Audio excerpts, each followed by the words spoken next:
Greater Noida प्राधिकरण के द्वारा जो 10% पानी के बिल पे पैसे बढ़ाए जा रहे हैं और जो अवैध तरीका से गार्बेज वाले पैसा ले रहे हैं सेक्टर वासियों से धमकी दे करके, उसके विरोध में आज सेक्टर बीटा बन के सभी वासी यहाँ पर इकट्ठे हुए और उन्होंने विरोध प्रदर्शन करा।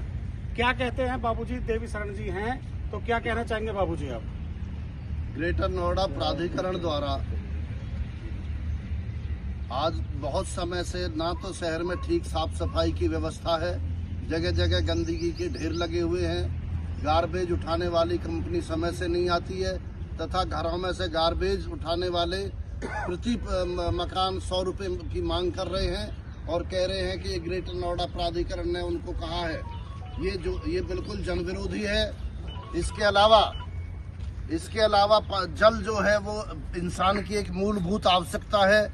जल निःशुल्क उपलब्ध कराया जाना चाहिए, लेकिन ग्रेटर नोएडा प्राधिकरण जल पर भी वसूली करता है और अब 10% प्रति वर्ष जल करके वृद्धि कर रहा है और जल का कर जब समय से ना जमा करने वालों पर ब्याज लगाता है, जो कि बिल्कुल ही अमानवीय है और जनसामान्य की मूलभूत सुविधाओं के विपरीत है और जन विरोधी है। हम ऐसे प्राधिकरण के ऐसे फैसले का बिल्कुल कंडेम करते हैं और विरोध करते हैं और किसी दिन प्राधिकरण के अधिकारियों से मिलकर इस जनविरोधी नीति का विरोध करेंगे।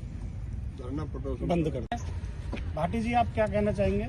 मैं भी यही कहना चाहूंगा जो सब कह रहे हैं। ये जो परेशानी है ये हमारे लिए इसलिए पैदा कर रहे हैं कि प्राधिकरण अपना पीछा छुटाने के लिए एक कंपनी को लाके खड़ा कर देता है सेक्टर के अंदर, और वो कंपनी जो अभी शुरुआत है, अभी मनमानी अब कर रही है। तो आने वाले टाइम में, हफ्ते में, मैं सेक्टर वासियों को आगाह कराना चाहता हूं, अगर ये स्कीम इन्होंने लागू करा दी तो आने वाले समय में ये हफ्ता में एक दिन आएंगे और ये मकान मालिकों को धमकाएंगे अगर किसी ने कुछ कहा, और ये गार्बेज को उठाने का काम बंद कर देंगे।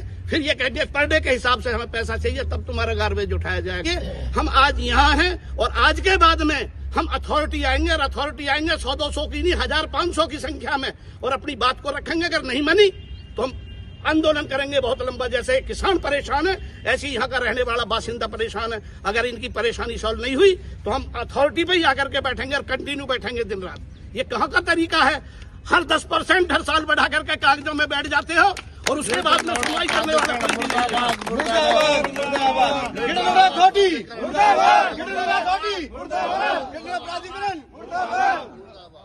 हमारे बीच में बाबूजी शीतला प्रसाद जी हैं। बाबूजी, आप भी कुछ कहना चाहेंगे जो ये अनऑथराइज तरीका से? जी हाँ, अभी तो ये अन्याय के विरुद्ध एक शुरुआत है, लेकिन इस आंदोलन का द्वितीय तृतीय चरण जब आएगा तो उसमें संगठित होकर सभी सेक्टरवासी प्राधिकरण कार्यालय के समक्ष धरना प्रदर्शन, और ये आंदोलन बहुत व्यवस्थित तक लंबा चलने वाला है जब तक न्याय में नहीं मिलेगा। बहुत बढ़िया। हमारे बीच में गुप्ता जी हैं और इनका पानी के बिल में इतना चार्ज लग के आया है, बहुत परेशान है। अथॉरिटी के लगातार चक्कर पे चक्कर काट रहे हैं और इनका समाधान नहीं हो रहा। आप बताइए, बात आपकी मुख्यमंत्री तक जाएगी। 2021 में टीएम कराया था। टीएम के समय सारे ड्यूज क्लियर कर दिए गए थे। मैंने अथॉरिटी में बिल जमा करने की कोशिश की, 5900 रुपये का बिल आया था, तो वो बिल जमा नहीं हो पा रहा है क्योंकि 33,000 रुपये का ड्यूज दिखा रहा है। वो बोलो 33,000 रुपये का ड्यूज करा पूरा जमा तो हो पाएगा, वरना नहीं हो पाएगा। मैंने पता किया अथॉरिटी से तो 2006 से 2014 तक का बकाया निकाल दिया है। बकाया 5700 रुपये है, ब्याज लगा दिए 24,000 रुपये उस पर। अब वो मैं जमा करने की कोशिश कर रहा हूँ तो वो जमा नहीं हो पा रहा है। जमा पूरा उठाएगा पेमेंट।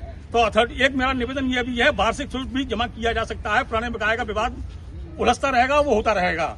तो मेरा ये निवेदन है कि वर्तमान शुल्क ले लिया जाए, वो जमा करने की व्यवस्था की जाए और अनावश्यक ब्याज न लगाई जाए। बहुत धन्यवाद। हमारे बीच में विनोद सोलंकी जी हैं। विनोद जी, क्या बोलना चाहेंगे आप? देखिए, हमारी अथॉरिटी की जो नीति है वो बिल्कुल गलत है और ये हमारी जो यहाँ के रहने वाले सेक्टरों में रहने वाले हैं उनके ये बिल्कुल विरुद्ध है। अगर हमने इस प्रकार को आंदोलन नहीं करे हो तो कल को ये हमारे ऊपर ये हावी होंगे जो ठेकेदार हैं, और हमें इस किसी भी प्रकार से ये लागू नहीं होने देना। और हम सब लोग एकजुट है करके हम प्राधिकरण पर भी धरना भी धरेंगे और लड़ेंगे भी और मरेंगे भी। योगेश शर्मा जी हैं। योगेश जी, आप क्या बोलना चाहेंगे? देखिए, मैं एक छोटे से सूक्ष्म में बता देता हूँ। अथॉरिटी जो कर रही है विदाउट इन्फॉर्मेशन, विदाउट किसी RWA के अध्यक्षों को बगैर बुलाए, बगैर मीटिंग के हर रेट को अपनी मनमानी के अकॉर्डिंग वो बढ़ा देती है और किसी से कोई बातचीत नहीं करती, ना सेक्टर वासियों से बातचीत करती है और वो अपनी मनमानी से आगे बढ़ती जा रही है। दूसरा, जो आजकल पानी का जो बिल आ रहा है उस पर ब्याज लग के आ रही है। उस ब्याज में सबसे बड़ा प्रॉब्लम है कि किसी भी मकान मालिक को ये नहीं पता कि मेरा बिल कितना ड्यू है, कितना नहीं है। क्योंकि जैसे बिजली का बिल आता है, अदर बिल आते हैं या फोन का बिल आता है, इस तरह से कोई पानी का बिल किसी के पास नहीं जाता जिससे जानकारी उसे मिल सके और उस पर ब्याज लगा के अपनी मनमानी से और लोगों को थोप दिया जाता है। जब वो जाते हैं तो उन्हें पता चलता है कि मेरा तो 200 रुपए का 2000 रुपए बन चुका है। और ये अथॉरिटी का सबसे बड़ा अन्याय है, जिसमें पानी गवर्नमेंट भी ये कहती है कि हम फ्री देने की कोशिश करते हैं, वहाँ पे ब्याज लगा के हमसे मांगा जाता है। और कूड़े वाले मेरे सामने खुद आए थे, उन्होंने बोला ये देना होगा, नहीं दोगे तो आपका कूड़ा नहीं उठाएंगे, जबकि उनके पास कोई अथॉरिटी का लेटर या अथॉरिटी ने कोई मीटिंग सेक्टर वासियों से नहीं की है। सही बात है। बिल्कुल सही बात है। हमारे बीच में विवेक तालान जी है, क्या कहना चाहेंगे भैया? ये सेक्टर ही निराधार गलत कर रहे हैं। अथॉरिटी सेक्टरों के खिलाफ, ना सेक्टरों में कोई काम हो रहा है, ना साफ सफाई है। सीवर की व्यवस्था पिछले 10 महीने से चरमरा चुकी है। टैंकरों से सीवर का पानी उठाया जा रहा है। अथॉरिटी कान में तेल डाल के सो रही है। कोई काम नहीं हो रहा है। ना पार्कों की सफाई होती है, ना गार्बेज टाइम से कलेक्शन होता है, ना झाड़ू मारी जाती है। बस सेक्टर वासियों के ऊपर, अलॉटियों के ऊपर बोझ बढ़ाते चले जाओ। ट्रांसफर चार्ज बढ़ा दो, स्टैम्प ड्यूटी बढ़ा दो, पानी का बिल बढ़ा दो, गार्बेज कलेक्शन बढ़ा दो, बस पैसे बढ़ाते बढ़ाते चले जाओ। इसके अन्याय के खिलाफ एकजुट होकर पूरे सेक्टर वासी आवाज उठा रहे हैं और इसके लिए धरना प्रदर्शन भी करेंगे अगर वापस नहीं लिया गया तो। बेटा बंद कर। वन में ये रोडों के वापस से पैचवर्क लगाए गए हैं, लेकिन ये तो पहले से भी ज़्यादा बदतर है। सारी तो इनकी रोड ही उखड़ रही है, ना इसमें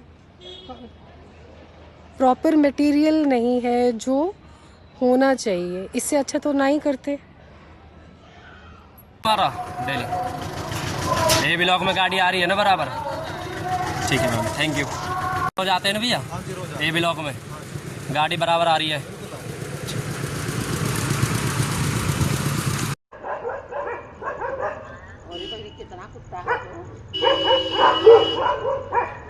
कुत्तों का आतंक, गली में बाहर लोगों का निकलना मुश्किल है। शाम को खाना खा के लोग बाहर घूमने निकले हैं, कुत्ते दौड़ा रहे हैं। संबंधित विभाग से निवेदन है, कृपया इनको पकड़वाएं।